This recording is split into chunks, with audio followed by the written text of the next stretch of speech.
It's 5 days before my open abdominal myomectomy in Barbados, and I went to see the gynecologist, the surgeon, yesterday to ask some questions that I needed answered so that I can feel comfortable and confident and at peace with actually going into this surgery.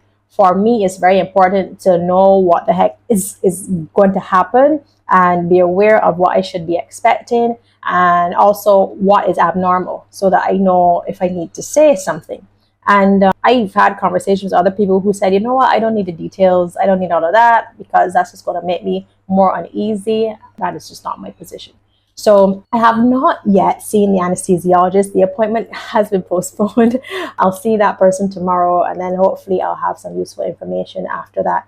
But this is the list of questions that I took to the gynecologist, who will be the surgeon on Monday. And the first question was, what are the risks and possible complications of the surgery? He said the 3 primary risks are excessive bleeding, blood clots, and infection.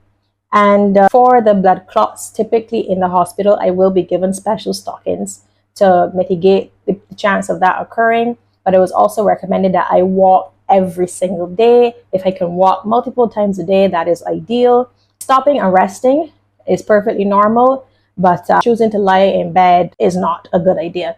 It will actually prolong the pain. It will increase the buildup of fluid in the body and make it even more difficult for the patient to recover. So I was told to make sure that I walk every single day and walk upright. Do not lean over and be holding my abdomen, walk upright. And that would actually reduce the pain by stopping the fluid buildup in the body. The doctor actually said that after I am released from the hospital, it is recommended that I go to the beach and get my butt in the sea, because swimming actually has the same benefit as walking, but the additional benefit is that with the buoyancy in the water, you don't feel that pressure in your abdomen. So it's actually easier to move around in the sea than it is to just be walking upright on dry land. My next question was, who will manage my care when I'm in the hospital? What should I be looking out for? And the doctor said, well, he manages my care. For the days that I am there, he will visit me each day to make sure that I'm okay.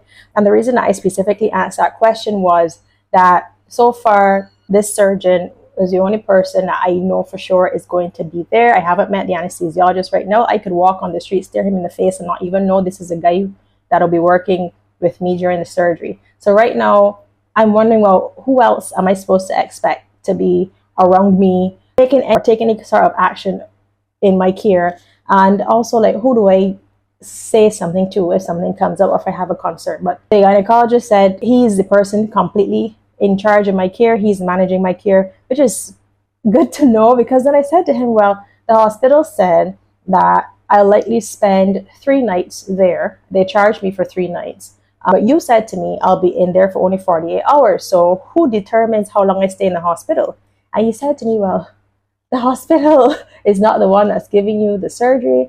I am the person who determines how long you stay in the hospital. So you come in early the morning of the surgery, just an hour or 2 before. We'll prep you and get you in there. And the physiologist will knock you out. At some point, we'll call your name. You won't be able to respond because you're gone. And that's how we know that we're good to go. And he'll check on me then the next day, and then the 3rd morning. So this is after the 2nd night. As long as everything is looking good, then I should be released. So it's not up to the hospital to determine how long I stay. It's the surgeon who gets to decide when I'm released. What is normal or abnormal after the surgery? Are there any specific bits of discomfort that I should accept versus others that I should report? And to that, he said, you should not be in any discomfort whatsoever. You should not be in any pain whatsoever. Do not accept pain.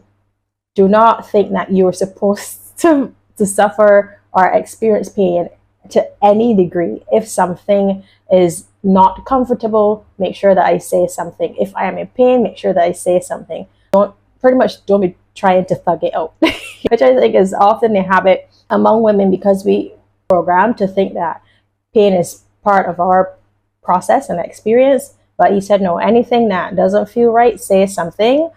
Even if I assume in my ignorance that it's normal, no, say something. And it's up to them to then let me know whether something has to be done about it or not.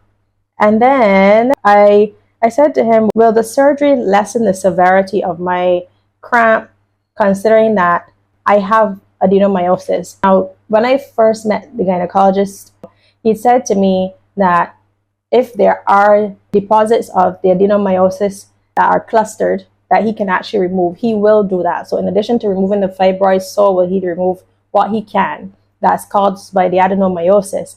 Realistically, the expectation is that my cramps will be less severe after the surgery. That is the expectation.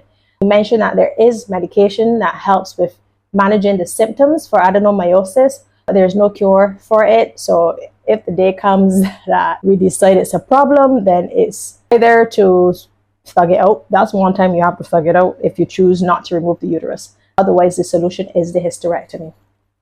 I asked him, well, how do you and the anesthesiologist work together? But he told me that's a question for the anesthesiologist. And finally, I asked, will the scar heal flat and smooth, or will there be a pucker in the skin? Because I've seen some people with these strange scars, but he mentioned that as long as I'm not prone to keloids or growing flesh, whatever you want to call it, then it should just appear as a line in my skin.